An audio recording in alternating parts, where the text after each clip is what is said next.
नमस्कार दोस्तों, मैं विकास शाक्या एक बार फिर से आपका स्वागत करता हूं अपने चैनल पर। और आज हम डिस्कस करने जा रहे हैं चैप्टर नंबर 17 के श्लोक नंबर 2 को, यानी सेकेंड वर्स को। अब जैसे कि इस चैप्टर का पहला श्लोक था, उसमें मैंने बता दिया कि इसमें भगवान श्री कृष्ण लोगों के बारे में, उन लोगों के बारे में बताएंगे जो कि अलग अलग देवी देवताओं की पूजा करते हैं, क्यों करते हैं, क्या कारण होता है। इसलिए ये चैप्टर बहुत इंपॉर्टेंट है। समाज में फैली हुई मूर्ति पूजा को लेकर के जो भ्रांतियां हैं, जो नफरत फैली हुई है, कुछ एक खास वर्ग हैं जो कि मूर्ति पूजकों से बिना वजह नफरत करते हैं। ठीक है।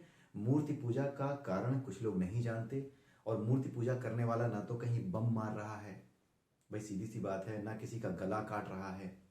ठीक है, लेकिन फिर भी उनसे इतनी नफरत है उन लोगों को जितनी की आतंकवादियों तक से नहीं है। तो इसलिए भगवान श्री कृष्ण द्वारा बताए गए इस चैप्टर को, जो उन्होंने एक्सप्लेन किया, इस चैप्टर को समझना बहुत जरूरी है। और इसमें कुछ भी मैं अपनी तरफ से जोड़ घटा नहीं रहा हूं। जो कुछ भी शास्त्रों में, जो कुछ भी उपनिषदों में जिस तरह से तत्वों की व्याख्या की गई है, उसी तरह से कर रहा हूं। ठीक है। तो आइए दूसरा श्लोक हम देखते हैं क्या है। भगवान श्री कृष्ण ने अर्जुन ने पूछा कि जो लोग अलग अलग देवी देवताओं की पूजा करते हैं अपनी कल्पना के अनुसार, ऐसे नहीं जैसे कि आपने बताया। भगवान कृष्ण ने अर्जुन को बताया कि जो मनुष्य है उसका वास्तविक उद्देश्य क्या है। अपने मनोमय कोष से जितनी वासनाएं हैं, जो इच्छाएं हैं, या अहंकार की जो भावना है, उसे नष्ट करना होता है अलग अलग तरीकों से। ठीक है। कर्म योग, भक्ति योग, ज्ञान योग, ये 3 तरीके होते हैं। इन्हीं 3 तरीकों से इसके जो मनोमय कोष में जो इच्छाओं के, जो वासनाओं के, जो अहंकार का बीज पनपता है, वो सारी चीजों को नष्ट केवल और केवल 3 तरीकों से किया जा सकता है: ज्ञान योग, भक्ति योग, कर्म योग। तो वही भगवान श्री कृष्ण ने जो कुछ बताया इसके बारे में, तो फिर अर्जुन के दिमाग में आया कि जब ये है सत्य ईश्वर को जानने का, तो ये सब क्या है, ये जो मूर्ति की पूजा चलती है, क्या है ये। तो इसीलिए अर्जुन ने पूछा कृष्ण से कि जो लोग अपनी कल्पना के अनुसार देवी देवताओं की पूजा करते हैं, क्या वो सही हैं, क्या वो गलत हैं, क्या वो सतोगुणी हैं, रजोगुणी हैं, या तमोगुणी हैं। तो इस श्लोक में, दूसरे श्लोक में भगवान कृष्ण अर्जुन को यह बता रहे हैं कि त्रिविधा भवति श्रद्धा देहिनाम सा स्वभावजा, सात्विकी राजसी चैव तामसी चेति ताम शृणु। भगवान कृष्ण अर्जुन से ये कह रहे हैं कि 3 तरह के गुण होते हैं। पिछले चैप्टर्स में एक चैप्टर था, चैप्टर नंबर 14, प्रकृति के 3 गुण। उन प्रकृति के 3 गुणों में हमने पढ़ा था 3 गुणों के बारे में: सतोगुण, रजोगुण और तमोगुण। आप मेरा प्लेलिस्ट में जाकर के, इस चैनल पे प्लेलिस्ट में जाकर के आप वो चैप्टर नंबर 14 के सारे श्लोक पहले से लेकर के आखिरी तक देख सकते हैं। वहां आपको समझ में आ जाएगा कि सतोगुण, रजोगुण और तमोगुण के बारे में भगवान कृष्ण ने क्या बताया, किस तरीके से ये गुण आदमी के ऊपर काम करते हैं, ये सब चीजें उन्होंने बताई हैं। किस तरीके से ये गुण आदमी को बांध लेते हैं और किस तरीके से वो सही या गलत काम करने लगता है, मेटलिस्टिक हो जाता है, या फिर एक नीच प्रकृति का इंसान हो जाता है, या फिर एक अच्छे स्वभाव का इंसान हो जाता है। हर इंसान एक जैसा नहीं है संसार में। उसका कारण ये 3 गुण हैं। जो जिस गुण में होता है उसी अनुसार उसका स्वभाव होता है। तो यही चीज भगवान श्री कृष्ण कह रहे हैं कि 3 तरह के स्वभाव के लोग होते हैं। एक सतोगुणी है, दूसरा रजोगुणी है, तीसरा तमोगुणी है। जो जिस स्वभाव का है वो उसी स्वभाव के अनुसार अपने देवी देवता बनाता है और उनकी पूजा करता है। ठीक है। कल्पना जो करते हैं नए नए देवी देवताओं की, वो हैं, ऐसे लोग हैं। लेकिन कुछ देवी देवता, कुछ जो मूर्तियां बनाई जाती हैं, कुछ जो देवी देवताओं का निर्माण किया जाता है, जिनकी बात की गई है, वो देवी देवता तत्वों के आधार पर बनाए गए हैं।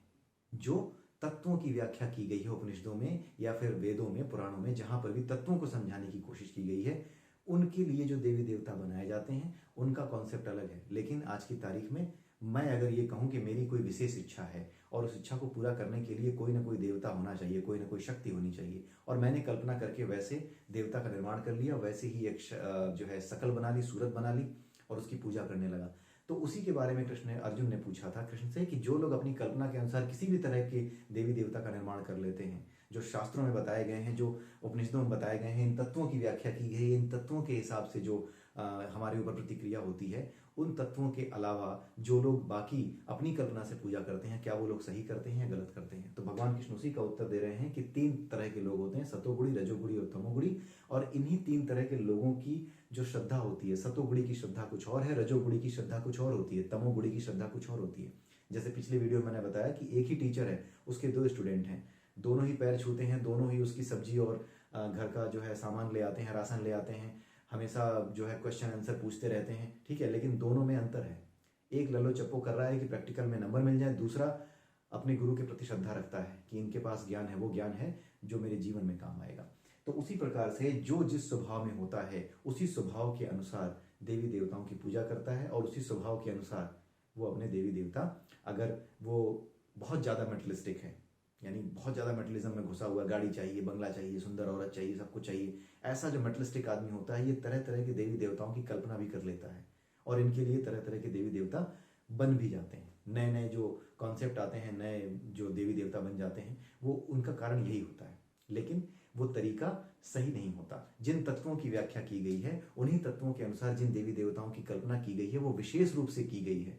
उसका विशेष कारण है। उसका कारण ये नहीं है कि आप उनसे कुछ मांगो, उसका कारण कुछ और है। आगे के श्लोकों में ये बताया जाएगा कि उसका कारण क्या है। ठीक वैसा ही कारण है जैसा मैंने अभी स्टूडेंट और टीचर की का जो एक्सप्लेनेशन दिया है। आपकी श्रद्धा जैसी होगी, आप उसका वैसा ही इस्तेमाल करोगे। ठीक है।